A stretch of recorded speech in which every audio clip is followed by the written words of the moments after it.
My name is Bear Saragusa, and this is the Hunting Hound podcast presented by W Hunting Supply. Join us as we go deep discussing hounds and everything hound related with the men and women from around the globe who've dedicated their lives to hunting with hounds. We ask them about the game they pursue, the breeds they run, and they get their insight into what it means to be a modern-day houndsman. I hope you enjoy this podcast. Leave us a comment and subscribe wherever podcasts are available. This whole thing's been crazy. The funniest thing about the whole, I'll just let everybody know what's been going on. I've spent the last couple of hours trying to get the sound squared away, and my understanding has been that it's because it's been an internet problem. Mm-hmm.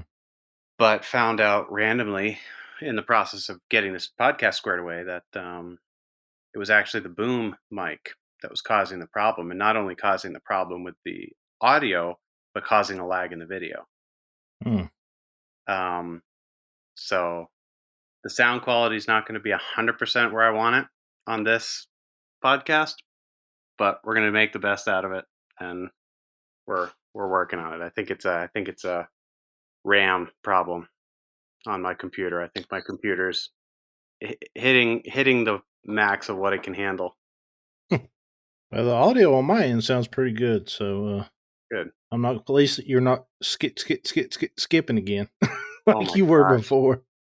That was what I started trying to figure that out, and I would record myself on my computer, and it would be the same. And it was like, that doesn't make sense to me. Yeah. And eventually yanked out the cord disconnected the whole sound system, and found that it's working. So, okay. But anyway, thanks for coming on. We've been trying to make this work for months, and then most of my afternoon here. So it's good to actually be sitting down and talking to you. Yeah, I appreciate. I just want to tell you thank you for having me on here. It's like you say, we've been working on this well into last year. The COVID thing affected it, and then my schedule, then your schedule, and mostly it's been me. My schedule hadn't lined up with you properly, and I apologize for times we've had to put this off. But I'm definitely glad we finally make it happen. Yeah, no, it's been both of us. I think the last time was we had it all squared away, and I had COVID. Yeah. So I was like, I couldn't breathe. It would have sounded like an obscene phone call, me breathing heavily into the microphone, not able to speak. I tell you, it seems like everybody I know now, used to be I knew a couple people, and now everybody I know's had it. And yep, I'm not no doctor, but maybe that's the best way to get through this is everybody kind of get it and go. But yeah, it's you never know. The COVID thing's been funny because it's it's affected. It used to be that you knew, like I was one of the odd guys who I knew a couple people who died real early on. Mm-hmm. And I was one of the odd ones. And now it's just like everybody knows somebody who died. Everybody, I don't know. I think I can count on my hand the number of people I know who haven't had it. Yeah. Yeah. That's what really scared me was everybody I knew. I've had 2 or 3 people I went to school with, here I'm in my late 30s. They're dying after the second round, so I had it one time. And then these guys were in good shape. They weren't as fat as me. So I'm like, man, I got to stay away from the second round of it, It's been tragic, but. Yeah, no, it's been no fun. But people get through it and make the best out of it. So but yeah, I had high hopes for 2022.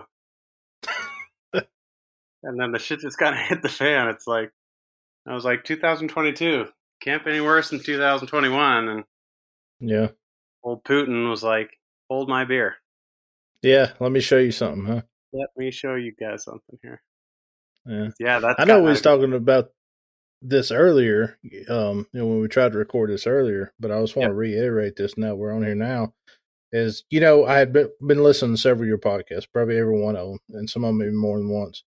And I knew you lived in Norway, but I was sitting down watching TV the other day, and YouTube, an episode of Survivor Man in Norway come on, and he was showing off what you mentioned, how rugged the country is, but how beautiful it was. I'm like, Bear lives in an amazing place to get to spend time in the outdoors with some dogs. I mean, that's. Oh yeah. I had no idea. Yeah, I'm so lucky, and that's something that maybe I don't say enough on the podcast. I spend a lot of time on the podcast talking about the rules and the regulations, and that the height limits on hunting deer, and the not being able to run bears here with hounds. I need to run them with Spitz types, and the can't use shock collars, stuff like that.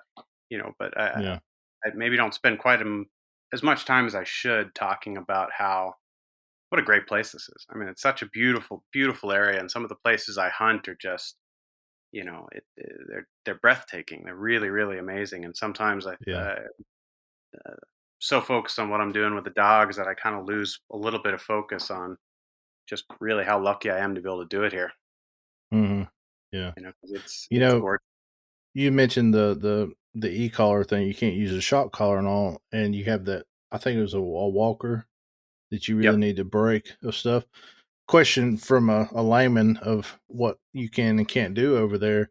Are you allowed to run anything that's just like a audible tone that doesn't shock a dog? Would that be allowed?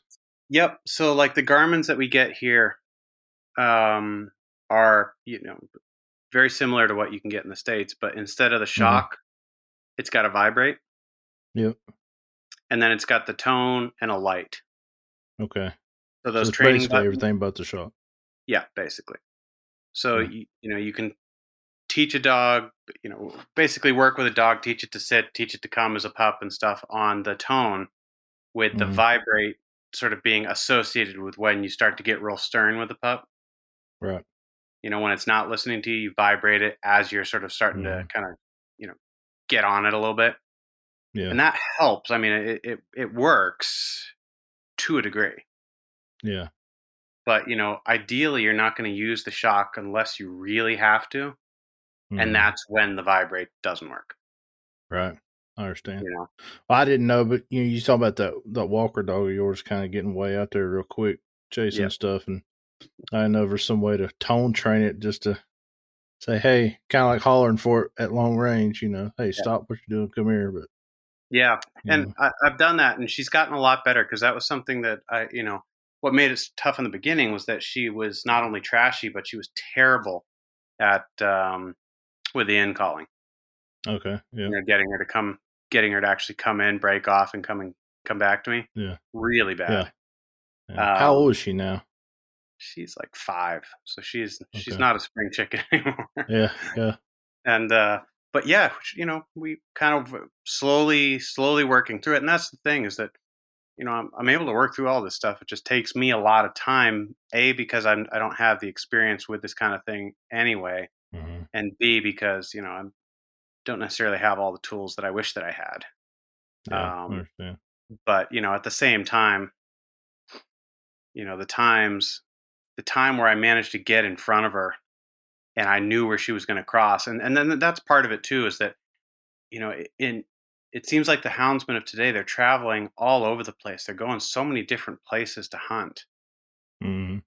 Whereas I think a lot of the houndsmen, from what I've gathered from talking to some of these older guys, they didn't necessarily do that as much. They had their areas that they knew like the back of their hands. They knew where those dogs were going to cross. They knew if they went up over that ridge where they were going to come down on the other side, so they could get in front of them a little bit. Yeah. More than I can get in front of my dogs if I'm at a place that I don't know. Like if they go up and over a ridge, I don't know where they're going to come down. But when I hunt them here at home, I've gotten to the point where I know that a little bit more. Yep. So, I've been able to sort of tuck myself behind a big pine tree and, jump out and tackle her as she's running by, where she didn't see me until I was on top of her. Yeah. Sort of fear God in her a little bit, that idea that, gosh, he's everywhere. He just came out of nowhere, man. Yeah. So she's getting better. She really is. And like I said in a previous podcast, the grade walker I've got is like the Walker Russian cross that I've got. He's as straight as I think it's possible for any dog to be. I'll still qualify that with saying that, if you ask me if he runs trash, I'll say, well, he hasn't yet. Yeah. Any dog can, but he's he started running a deer when he was a pup, 4 months old maybe, and I just needed to call his name like hard, and Yeah. He broke off and never tried again. Like I've seen him almost collide with them and just keep trucking. Mm-hmm. So that's another thing that really impressed me was just a wide variety of game you talk about able to run there. Here in the States, basically, if it don't tree or a nuisance like a pig or something like that, you can't really, or maybe rabbits, and of course the upland guys, but sure. The deer dogging that's done around here is growing smaller and smaller every year. A lot goes on toward the East Coast, but those guys are losing property all the time too. It's just seems like the hound way of life seems to be doing better where you live than I would say that maybe in big happens ways that it is. Yeah, absolutely. Because there's stuff that we don't need to deal with over here that you guys need to deal with. Like, we have the right to retrieve. Yeah. No questions asked. Like there's That's good. Nothing. If somebody grabbed my dog and tossed it into their garage and wouldn't give it back to me, yeah, and called the police, that person would be in major trouble. Right. And so, we've got that. We've also got these great big areas where it's possible to. We've got a lot of public land where it's possible to run hounds. Mm-hmm. And a lot of the smaller landowners sort of have organized themselves into co-ops, kind of. Okay. Yeah. And will sell the hunting rights for their collective area together, which makes it really simple because like around where I am, if I needed to go to every single landowner and ask for the ask to be able to run, it would take me a year to get all the signatures that I needed, and half of them would say no. Right. I'd end up with this horrible patchwork that I needed to keep track of where they were. It's just that I see some of these guys in the States struggling with it. It's just looks like such a nightmare to have to deal with. But I'll tell you that. It's like, yeah, go ahead. I was just gonna say that is the biggest struggle myself personally is right now is a landowner permissions. Just North Carolina, where I live, we used to be a right to retrieve. But 100 dogs in there on a bear, one man. I mean, we used to be several men, one man per dog. Then it got down to one man. No weapon could go get 50 dogs, whatever.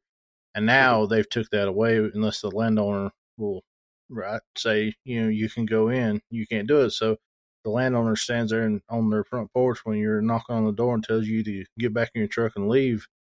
You can call the game warden and he can come up there and try to negotiate for you. And a lot of them will. They don't mind to try to do that. But and at the end, it's the landowner's, say. And a lot of the big landowners around where I live, everything's a subdivision, a golf course. You can't find hardly 100 acres anywhere that doesn't have something built on it or somebody bought it and gated it or whatever. Right. The other night, I was actually coon hunting. Went to a small 30-acre tract of land I got permission on. Got my dog in there. I'm watching the sport dog, and I don't like to do it, but you have to watch it because it's such a short piece of property. And I'm watching him. He gets right to the very end. I have to hit the tone button. And he started actually circling a little bit. I'm thinking, okay, we found something. Yeah. Couldn't let him push it on, because I know the guys behind him. I've talked to them. They don't want me in there. They just don't want you there. That's so tough because that dog's going to not – it's going to take something away from that you don't want him to take away from it. Exactly. And see, he's pushing 8 now. I've had him since he was 16 months old. And I had thousands of acres of private around me in the county below me that I could hunt him on. That's all I trained him on. And it was go deep, don't come back until I tell you find the coon. And I never would tell him to come back until he did. And so now that's what he's after. And not knowing it, I shot myself in the foot because I don't need a dog that hunts straight line out until he finds something. I need a dog to actually work a property a little more. And nothing I can do about it now. He's set in his ways. And like you say, I'm having to call him short, and it's not good. No, that's too bad. Did you move? Is that why the change? No, I live in the same place, but really, that's just been a gradual hacking away at your hunting area. Yeah, wow, that's brutal, man. The last 10 years, a lot of that's changed. Farmers passed away, kids got the property, don't want nobody on it. They're deer hunting now, whatever. Sold out subdivisions come in. You know, even 2 years ago, it got to where if you wanted to find 30 acres to rabbit hunt on, you know, beagles don't really leave your sight for the most part. Easily done. Right. Now, my dad, he's a rabbit hunter. He can't even hardly find nowhere because you're going to end up bumping into somebody's yard or whatever. You know, it's getting crazy where I am, you know, and I know it's not like it all over the country. I've got friends everywhere, you know, from Indiana to Arkansas, and that they're not having those issues. Bless them. I'm glad, you know, but yeah, it's great. I mean, it's good for them, but at the same time, it's like North Carolina it's the history of the hound is so steeped in just the fabric of the place. It's such a strange thing that that it would be there. You'd have issues. Like you'd think that would be the last place in the world you would ever have issues dropping a hound. Yeah, it started back in the 90s. We were getting a lot of people coming from Florida and Charleston area to a cooler summer climate to retire. And they would buy 1,000-acre farm, put in a 18-hole golf course, and now, you know, throwing a house on every ridge and holler. So, and it's took over. In a way, it's good for our economy because we used to be like a textile mill type community, and everybody worked at a mill or a plant, and all those went overseas.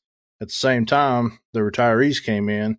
So now you either sell them their property, do the grading for it, build their house, mow their grass, keep their AC running, or you work at the hospital where they're going, you know, for doctors. So for economy, it's great, but for the houndsman, it's been a nail in the coffin. I feel really bad because I know 5 or 6 boys that are, you know, 16, 17 years old now, grow up watching their dads hunt, and they're getting their trucks now, they're licensed, and their dogs, and they're rip roaring to go. And they don't really, we have some public land here, but it's not very big. It's hunted to death, and there's not a lot of game on it, really.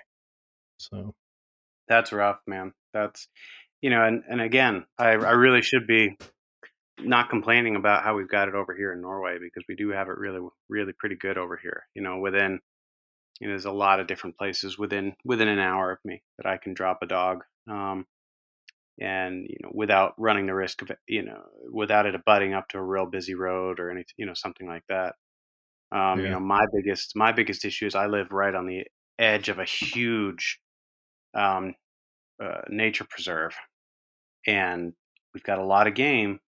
But the dogs, if they decide to bust off into that nature preserve, I can hunt in there. It's no problem. It's just there's no roads. Yeah. You know, it's 50 miles to the next road. So I mean, they're in there. I've basically got to wait for them to bounce out to the periphery or get in there as deep as I can, because we can't do, because it's a nature reserve, we can't do the snowmobiles, the ATVs. So, you know, it's basically just hoofing it, which most of the time is fine. You know, like with the with walkers, I've had no issues with it whatsoever. But the plot, he kicked my butt. Yeah, I understand. Because he just went deep, and then I couldn't catch him. Like I couldn't even get to within, you know, hollering distance of him. You know, right north of me in Transylvania County, North Carolina, we have a place called Pisgah National Forest, and tens of thousands of acres. And it used to be that there was all kinds of logging roads that, you know, went around through the back country, and you could access them and hunt them. The last several years, they've actually started gating those off right time deer season comes up. So even the deer hunting guys can't even ride back in there and deer hunt. And so the houndsmen were totally cut off from it too. Well, also, half of it was a bear sanctuary. There was no bear hunting at all. And there's a river that kind of goes up through the middle of it, divides it, called the Davison River. Everything, if I'm saying this right, west of the Davison, you could bear hunt, whether that be still or with dogs, and guys dogged them. And everything east of there, you couldn't even bear hunt at all. Well, recently they brought it before the commission and they voted on it. They're going to open up bear hunting on that bear sanctuary. Now, it's too early to tell whether they're going to allow. It's probably going to end up being a quota, I would imagine. And I don't know if it's going to be still hunting or if they're going to allow bear hunters with dogs too. Yeah. I hope they do, and I'm hoping it's going to open those gates up.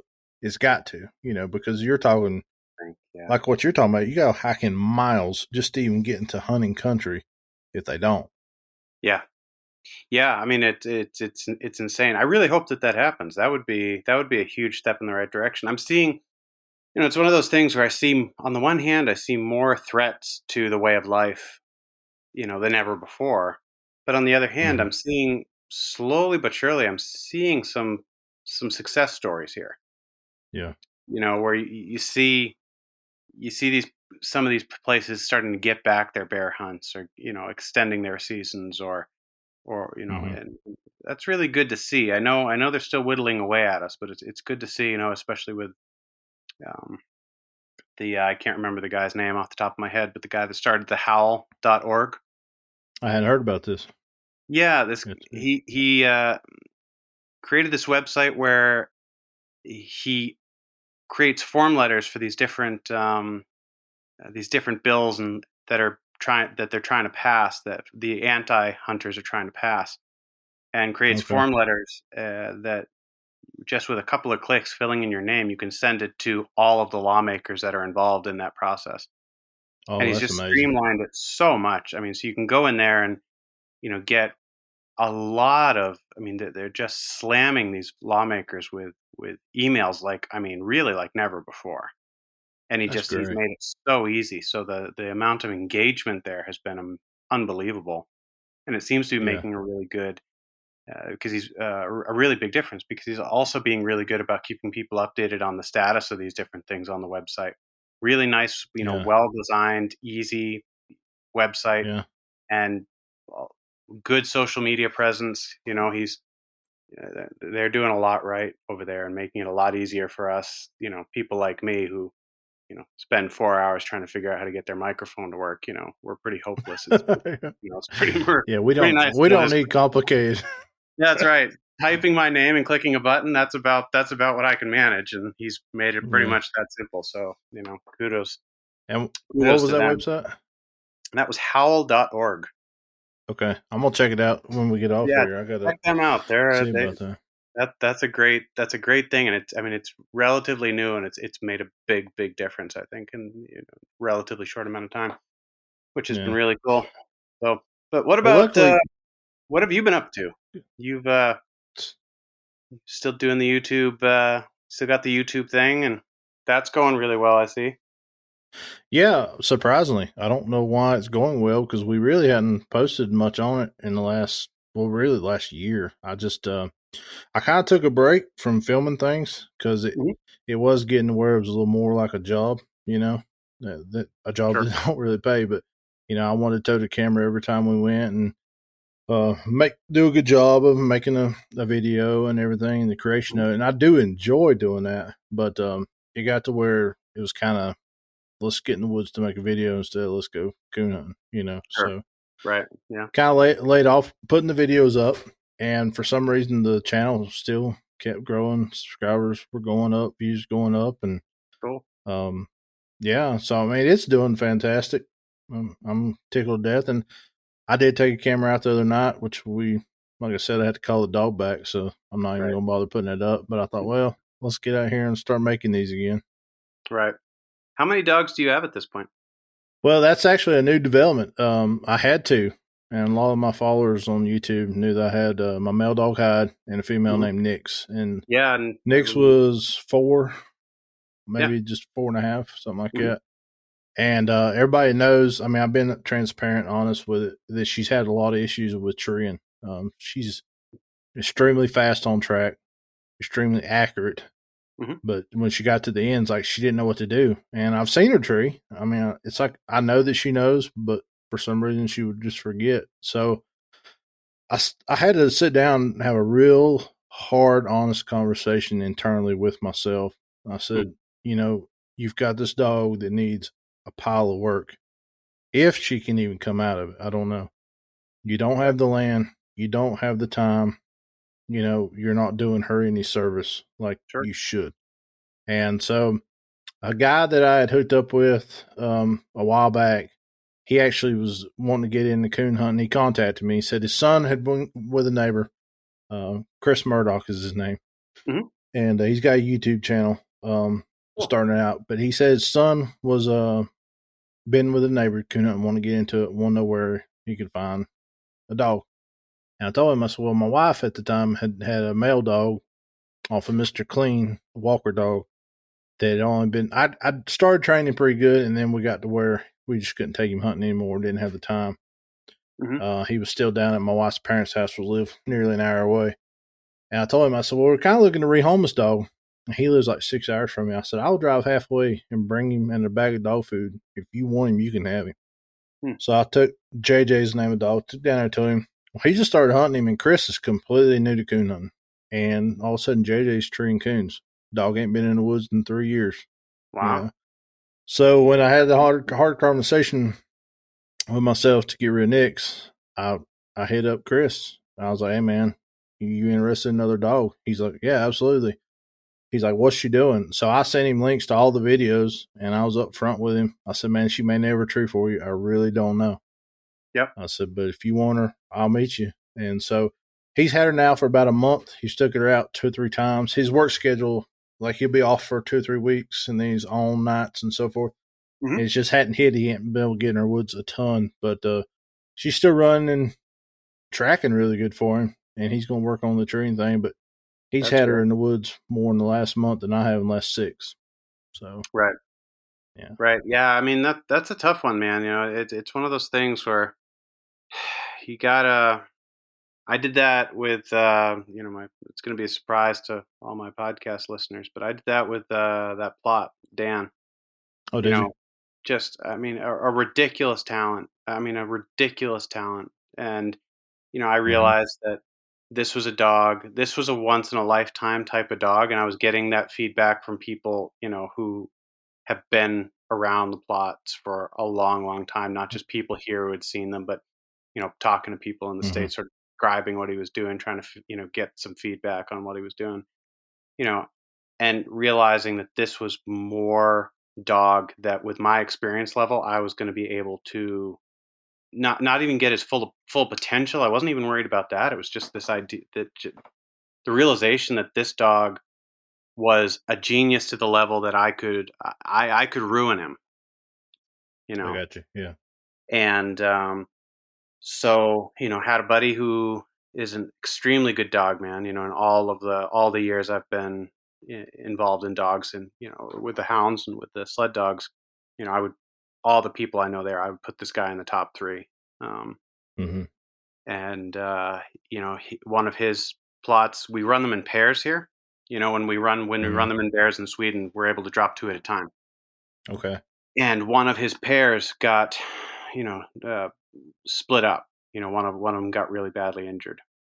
So he, had an extra dog that needed a buddy. That needed another dog.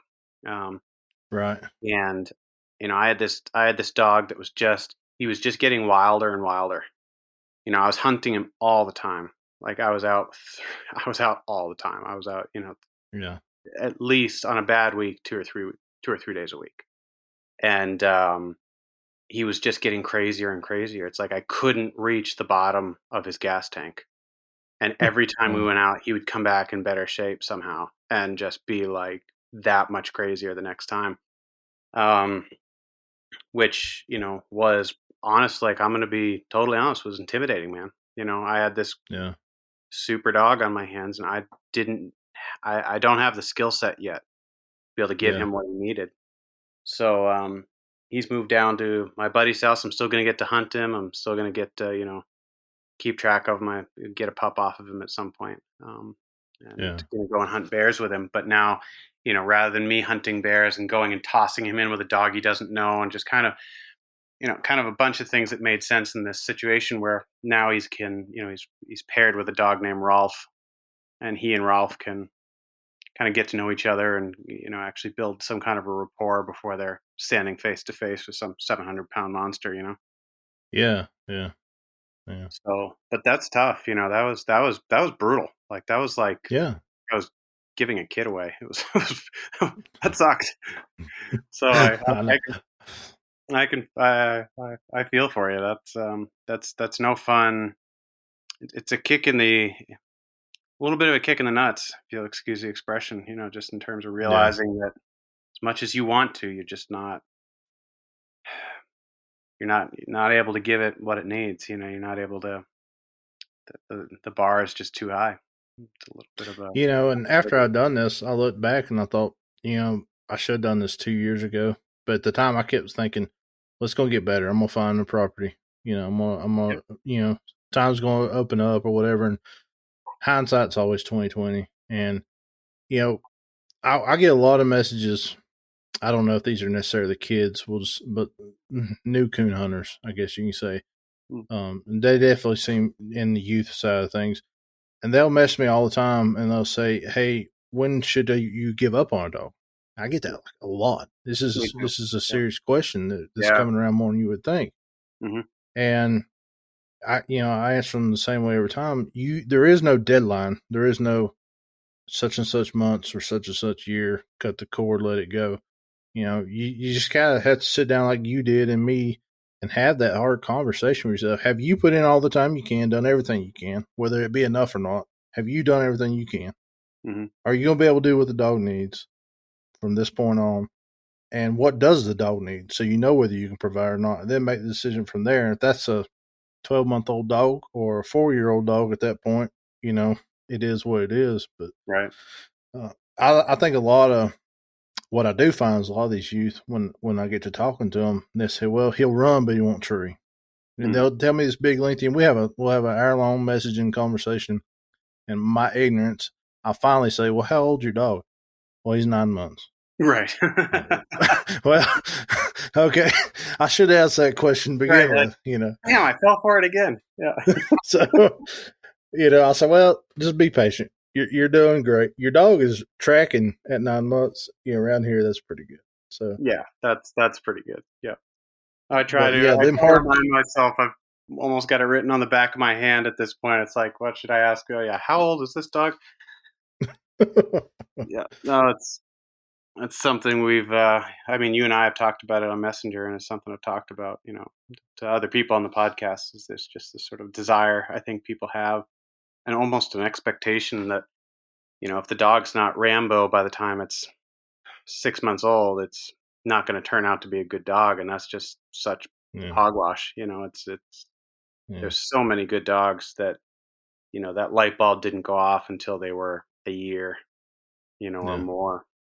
Yeah. I blame. Now, this may be wrong. I may get some hate over this. I don't know, but I kind of blame it on social media. And 100%. I'm a social media guy, so I'm kicking myself. But these kids, they see so and so showing off their dog at a month old, winning some big truck or whatever it is, and it happens, but they just think that's the norm. And another fault that these kids can't help is they don't have a mentor like I did and some other people that I was able to watch how they train a dog and how they take a dog 2 or 3 years to develop and this and the other.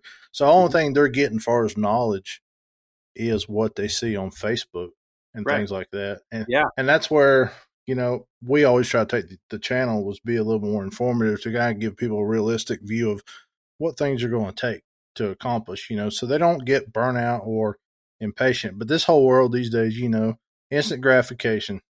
Click a button and you're there. And that's what they want in a hound too. And absolutely, it's just one of the things you can't speed up really. No. And, and that's something that I have to remind myself of it. I mean, I know this really well. This is something that I have had hammered into me, via mentors or even just from experience of the last 25 years of running sled dogs. And now with this hound thing, you got to be patient. I know that is the bottom line, the basic, minimum basic requirements for getting a hound, any type of working dog to work is to be patient. And it is still the thing that I struggle the most with. Yeah. And it's just because naturally when I'm out there, I want there to be action. I want there to be things. I want to see progress, so I can understand getting frustrated with it.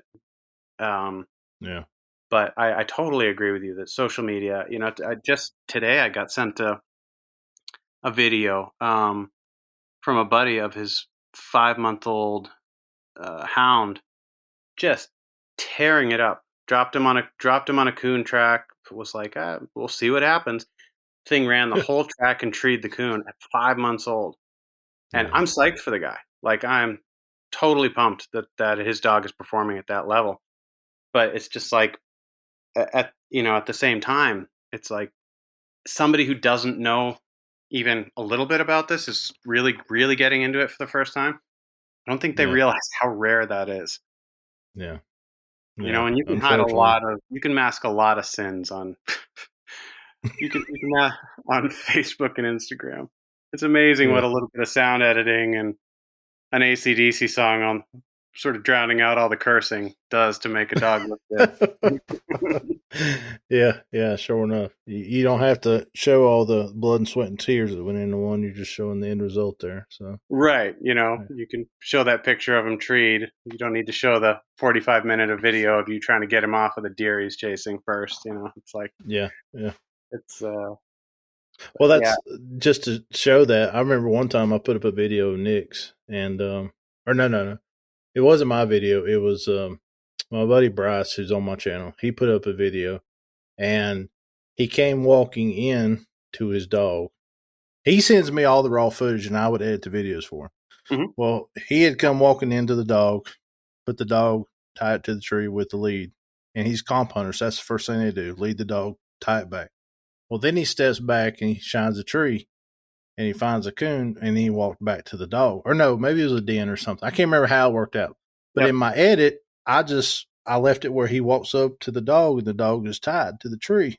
Mm-hmm. But yeah, that's what it was. It was a den. So he walks in, grabs his dog, says, "This is a den," takes it off the lead and recasts it. Well, somebody in the comments is like, "Oh, you can tell you edited that heavily. Who else walks in the dog first time and they're tied back?"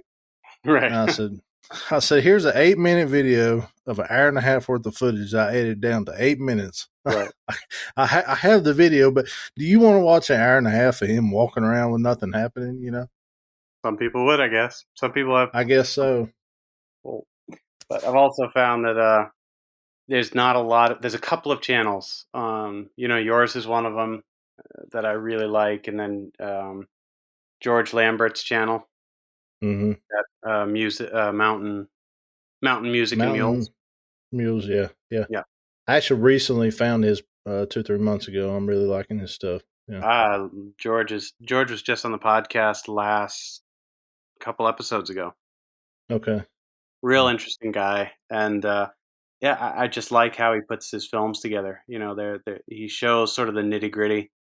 It's romantic in the sense that he's up on a mule and he's hunting bears with his hounds and all this stuff, but at the same time there's a realism that I appreciate. He'll keep in when he gets swiped off of his mule by a low hanging branch, and he'll take videos of his buddies losing their footing and rolling down embankments and things like that.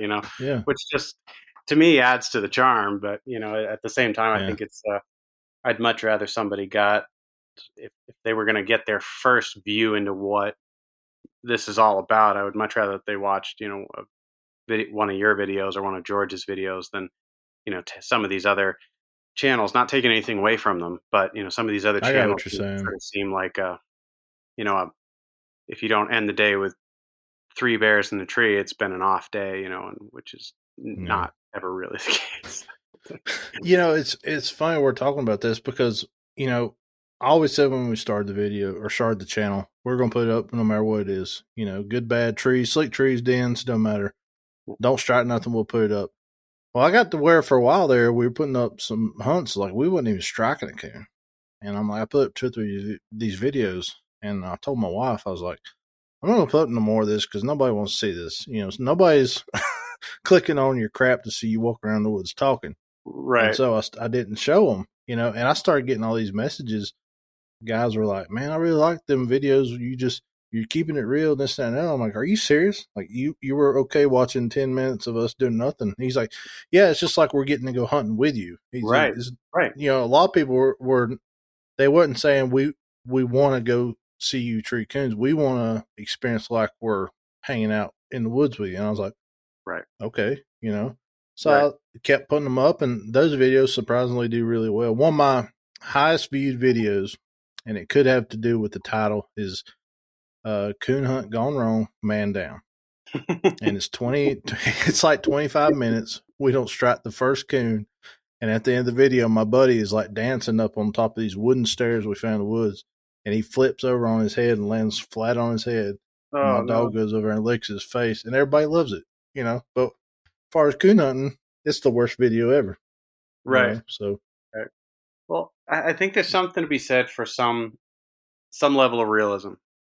And it doesn't need to be exciting. Yeah. Life so often is not that exciting. And it's actually, it's part of why I do these podcasts the way that I do them is, I toyed with the idea of doing something super, streamlined and, with transitions and, breaks for music and, heavily edited so that there was no gaps, no ums, no uhs, no, nothing.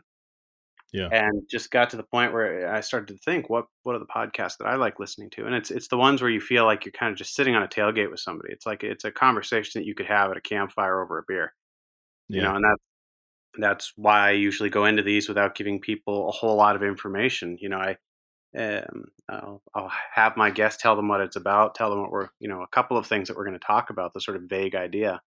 But I don't send a long list of talking points or anything like that because I like the back and forth, the mellow, just kind of talk about what you talk about because I feel like and I think that's the people who listen to my podcast they seem to like that. It's never going to be a as popular as Bear Grease or Meat Eater or anything like that, but that's not why I do it. I've said it 100 times and I'll say it again that the reason I do this podcast is it gives me the excuse I need to call and talk to people like yourself.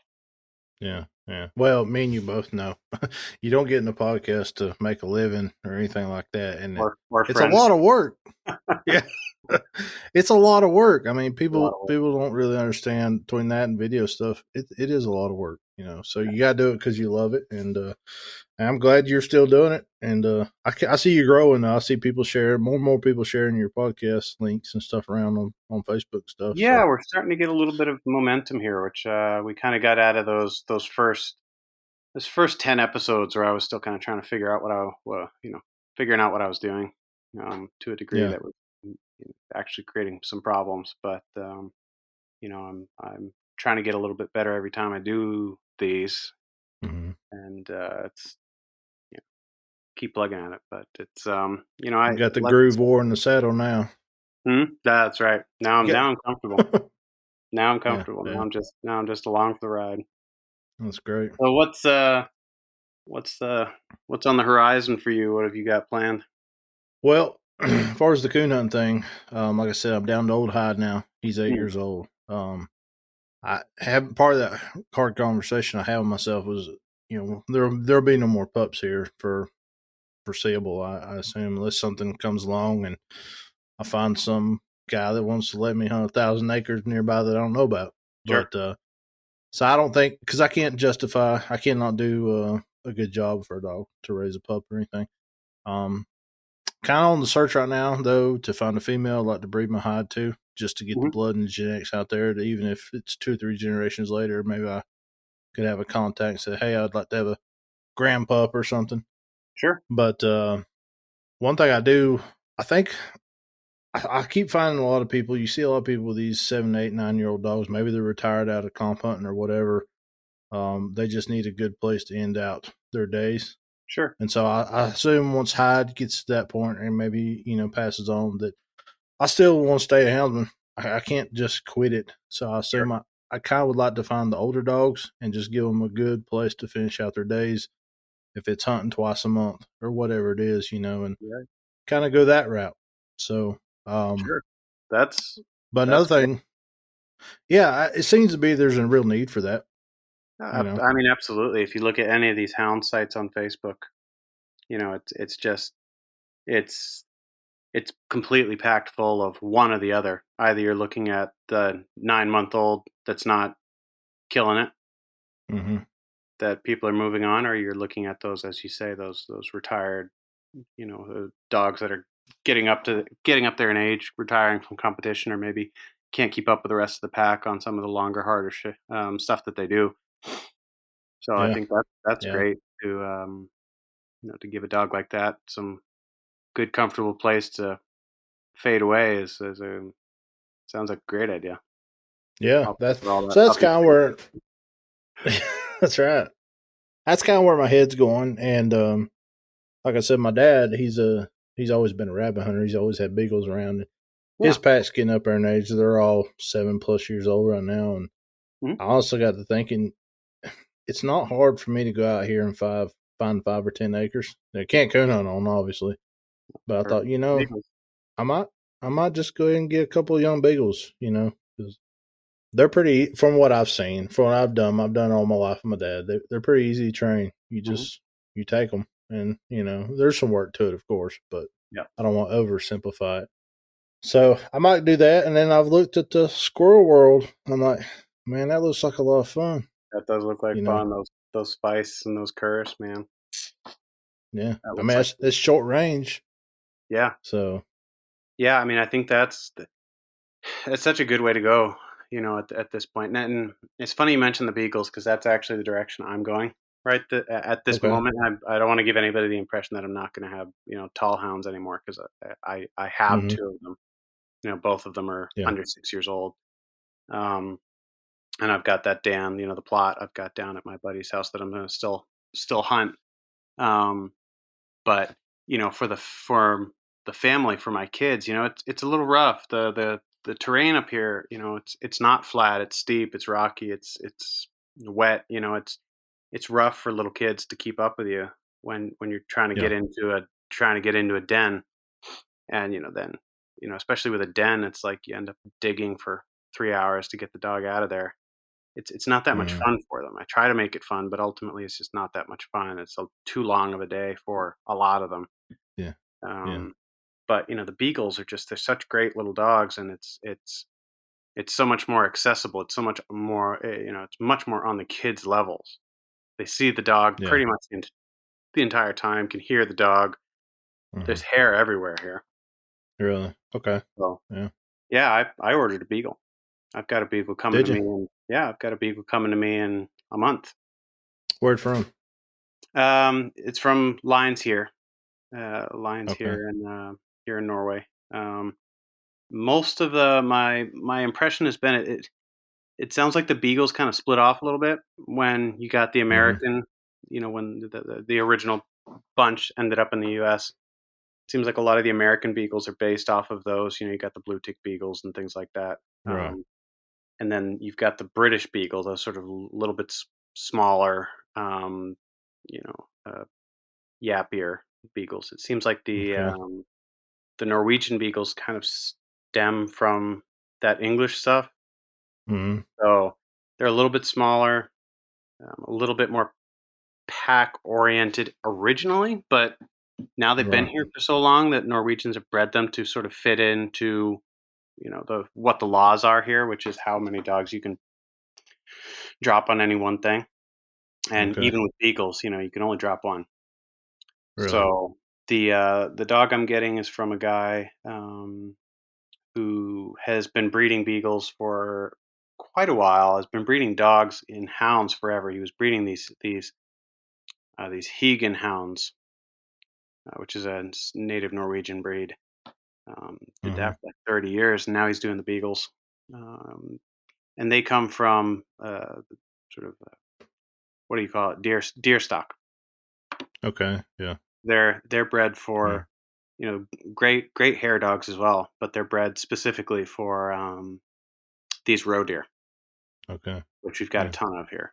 So, well, see that's where I'm a little weary on getting a beagle locally to here, because down toward the East Coast they're using the beagles quite a bit for the deer, and we can't do that here. And I don't know if that's necessarily bred into them so much that if you bought one from someone toward the east that's breeding them all the time, you're going to have an issue with that. I do know several guys around here that beagle hunt that they're pretty gamey. My dads are broke very well, but some of these other guys, they're pushing deer pretty hard, and they're taking a couple of years to get them broke. And so we'll see. But I mean, there are kennels that specifically breed for cottontails and hares and things still over there. Yeah, I think it's more toward the Midwest area, of that area, because it's illegal to hunt anything or deer with a hound at all in that area. So all those beagles up there are strictly for rabbits and stuff. Sure. So I probably will go that route when I go to look for one. Which a lot of my dad's stock come from up there too. So Really? Okay. and maybe why his broke so easy. I don't know. What size are? That's sort of a theory I've been chewing on a little bit the last couple of days. Here is that I've noticed that the beagles over here are really small. So like the 13-inch beagles, Yeah. Well, see, that's here. Well, with my dad, that's a tall beagle. He's running 9s and 10s. Is that right? Primarily. Yeah. Okay. Yeah. I We think like them pretty short here. The mom of my beagle is probably 10 maybe. She's real small. Yeah. Yeah. That's Dad said he always liked that because getting into briar thickets they just cut through them faster. But I don't have a preference either way. I just will probably stick towards what similar to Dad always run. Speaking of short, something has really caught my eye. Maybe you have any information on this since you're tapped into the Europe side. Mm-hmm. We've got a basset hound here as my house dog. Mm-hmm. I'm telling you, this sucker has a nose like I ain't never seen. Mm-hmm. And a memory. Like if I go out there and drop a dog kibble in the yard this evening and I take him out there 3 days from now and take him to the other side of the property, he'll about face and go over here and find that. Right. Are the bassets being used to hunt anything still? Or is it just strictly a pet breed? No. They are hard. They're badass over here. Really? Oh yeah. Hunting them with? Over here, totally different animals. And a lot of what I grew up seeing, are these, the bassets that I grew up seeing over there, were, they basically looked like bloodhounds with short legs. I mean, they were big, thick-bodied, great big heads, great long ears that they were stumbling over and things like that. Then I got over here and saw the actual, like the bassets, like they originally looked. They're tremendously good dogs, especially those, those wire-haired ones. Right. Yep. Like not the dachshunds, but like those little golden gray colored, like what are they called? The Griffin Vendines. Yeah. Yeah. And they're excellent deer dogs because it's, I think it has something to do with how close to the ground they are, because they don't miss anything. I mean, they don't miss anything. Yeah. And it's yeah, they're super impressive dogs.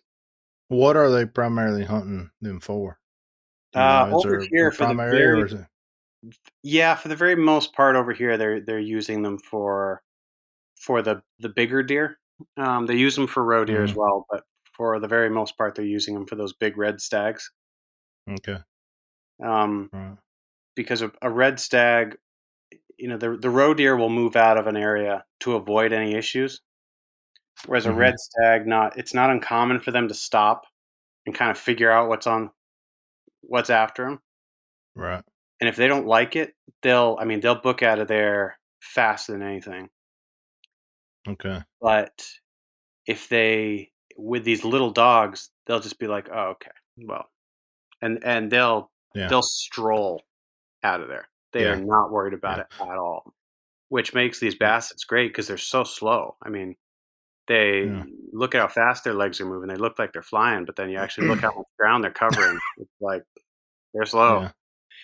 And I got friends East Coast that deer hunt, and that's the same thing. They prefer a beagle because a whitetail will just kind of lope about 100 yards ahead, take a break, let the beagles catch up, and lope on. Yeah. So that makes sense.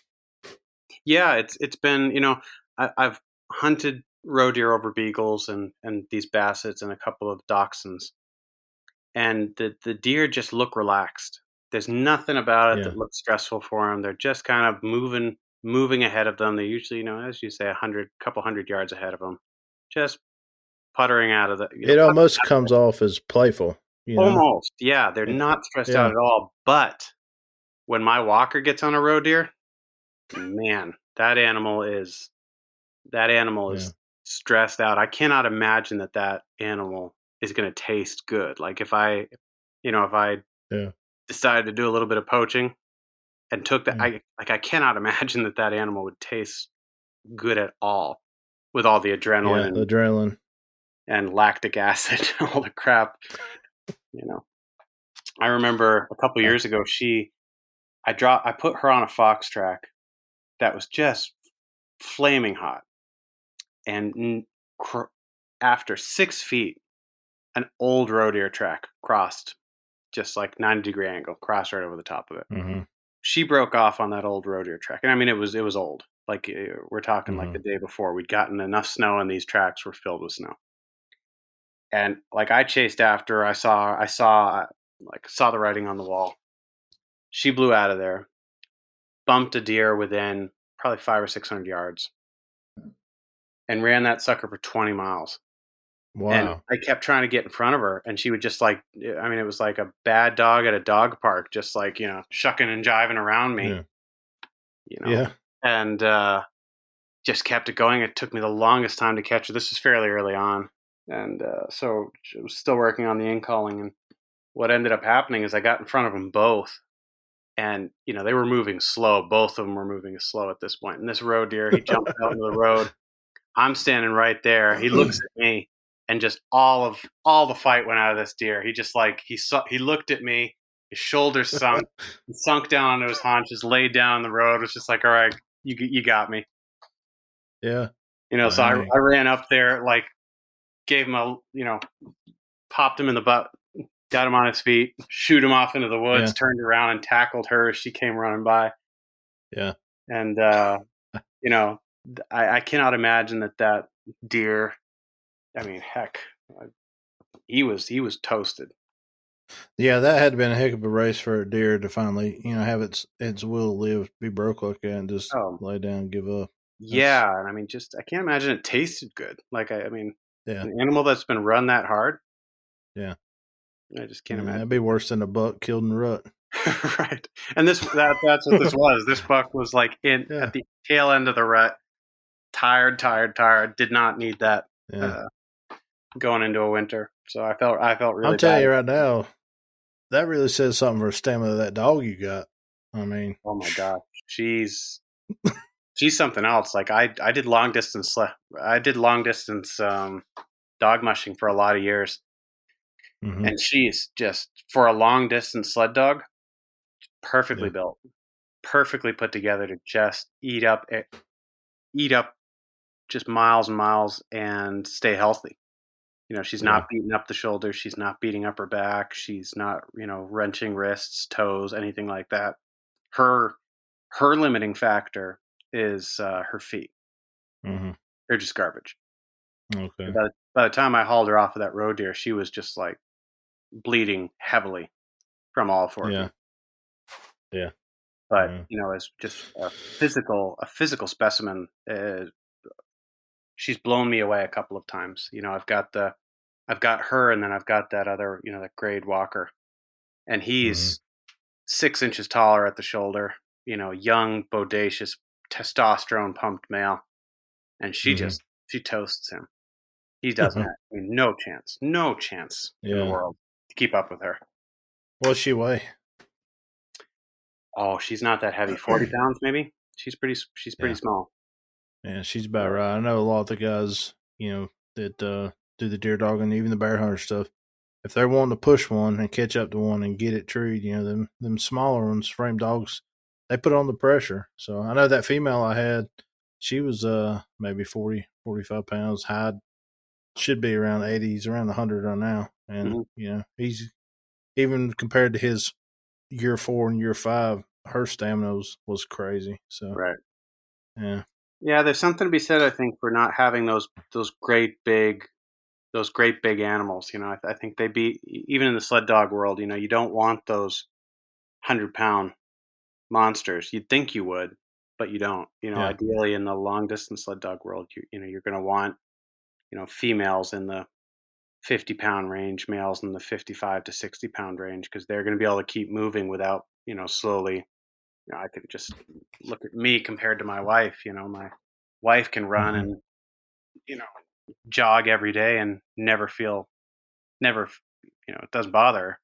If I do that, I start to feel it in my toes, my ankles, my knees, my shoulders, my neck. Like, I'm a big dude, and just pounding, it's just I get worn out. Yeah. Well, it's like you look at athletes and stuff, all your supreme athletes that do endurance stuff, they're all the 140, 150 pound people, right. You don't see 200-pound guys out there often doing that. So that's true. Yeah, you don't see the 200-pounders competing in the marathons. No, you sure not gonna see me in there?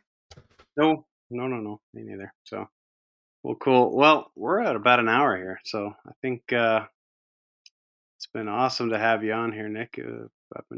We've certainly been trying for a while, and if it wasn't something up with your work schedule, something horrible happening here, some car accident or bringing that up.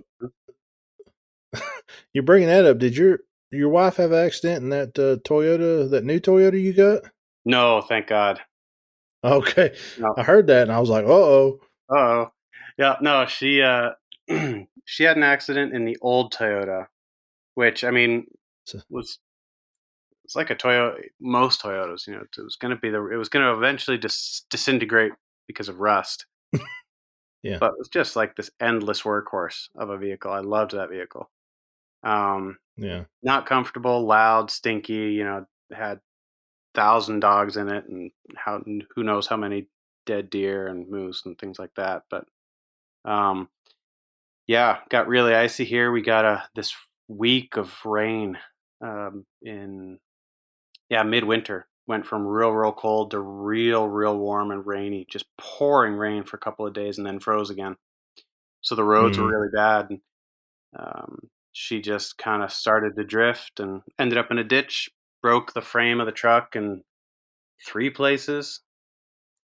The actual cab dislocated from the from the frame. Wow. Yeah, it was bad, man. It was bad. Shoot. But everybody was okay? Everybody was fine. That was the most amazing thing, is the truck was just totally totaled, like banana shaped, totaled. Yeah. And everybody, like my wife and both kids, were in the truck. Not a scratch on them. So I did not care about that truck even a little bit. Yeah. I was just thankful that they were doing now all you right. got that. Yeah. Now you got that brand new Toyota Hilux, and that thing, I'm telling you, things, if you could get them here, every bear hunter in the country would buy a dozen. Oh, my gosh. Yeah. I mean, if I ever move back to the States, it's going to be, hell, I'll sail over there if it means I can bring my truck with me. Yeah, I mean, it's like I don't know. They're such good vehicles. I mean, it's unbelievable. They're lighter than the Tacomas, and a little bit wider. And can you still get a diesel in them? Oh yeah, they're diesel manuals. Yeah. I mean, almost exclusively diesel manuals. Okay. And they go forever, and such good vehicles. And yeah, it's not brand spanking new, but it's awfully shiny and nice. So I like it. Look new in the pictures. So it looks pretty new in the pictures. The guy who had it before me he took good care of it. So I got real lucky there. So finally have a comfortable vehicle to bump around on all these bad roads. Haul another 1,000 dogs around. I'll haul another 1,000 dogs around. I figure if I can make it home after picking up this beagle pup without soaking about a liter, a gallon of vomit and urine into the seat, I'm going to be real happy. Yeah, I hear that. We'll see what happens. Well, best of luck with that beagle, man. Gotta keep me updated. Yeah, keep me updated on keep all the listeners. It would be cool if, keep me updated on if you end up going that road. That would be fun if you had some beagles over there, because it is such a great dog when you're thinking about doing these. When you don't have those huge tracts of land to run on. I mean, beagles are they're such an accessible dog, just in so many different ways. Great little dogs. Something I find too is around here it seems a little more of a gentleman's sport as far as the public side goes.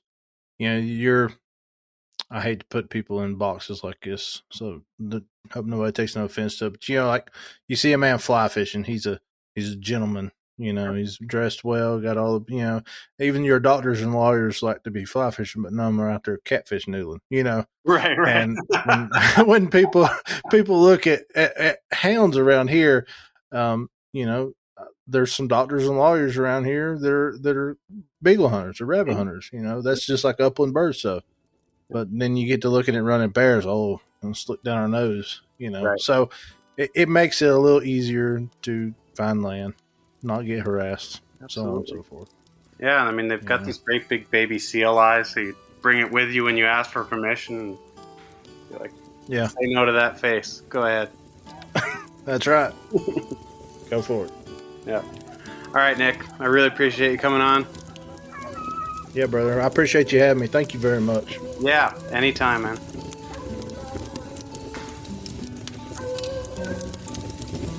Man, I love that sound.